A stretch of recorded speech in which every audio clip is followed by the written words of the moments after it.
So a lot of times when you have back pain and you go someone to, like a medical professional to have them get you out of back pain, a lot of times what they'll do is give you flexibility and mobility exercises because they believe, possibly incorrectly, that your stiffness is what's causing the pain, and that if you make yourself more flexible and more mobile, that the back pain will go away.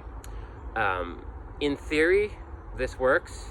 In practice, it might actually make your back worse because the stiffness is there for a reason. You have weak muscles around your core and hip area, which is causing other stuff to stiffen up to protect you because it can't keep your spine stable. And even though you can't feel it, like your spine is kind of moving around a little bit, and it's not staying stable, which is, grinding down all the vertebra and everything and the discs in between. So the stiffness is there for a reason. Like if you were under anesthesia, like they'd be able to move you around like a rag doll and there would be no issues. But if you were conscious, all of a sudden you would be really stiff because this is your body's way of protecting you in its own kind of crazy way, which may or may not actually help you. Like sometimes, yes, the stiffness does lead to back pain because you can't move, but a lot of times the stiffness is there due to the weakness.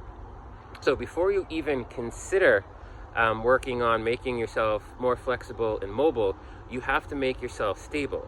So like I mentioned, you have to work on strengthening all your core and hip muscles, not just the ones that everyone wants to work so they can see their abs in the mirror. You got to get the whole deal. You got to get your transverse abdominis, you got to get all your obliques. Yeah, you even kind of need to work your rectus abdominis, which is the six-pack muscles that everyone wants to build. But then you also have to work the core muscles that are also kind of on the sides and on your lower back. And then you got to get all your hip extensors and some of the deep hip rotators to make sure everything stays stable.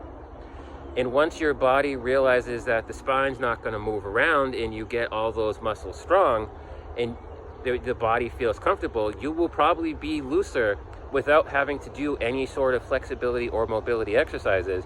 And I would actually recommend not really working too much on the flexibility and the mobility even after you get all that fixed, because yet again, that's not the problem.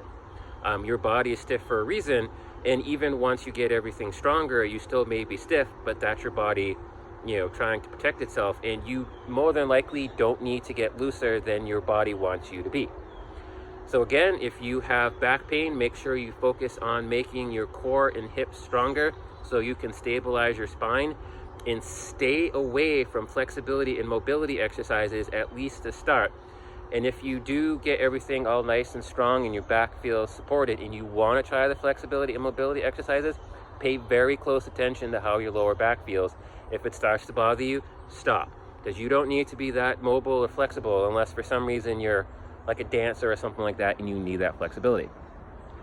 So if you have any other questions around back pain or any other health and fitness and nutrition related questions, please leave them in the comment below, or you can direct message me and we will set up a call to talk about some helpful tips that can get you out of back pain starting as of now and then keep you there for the long run.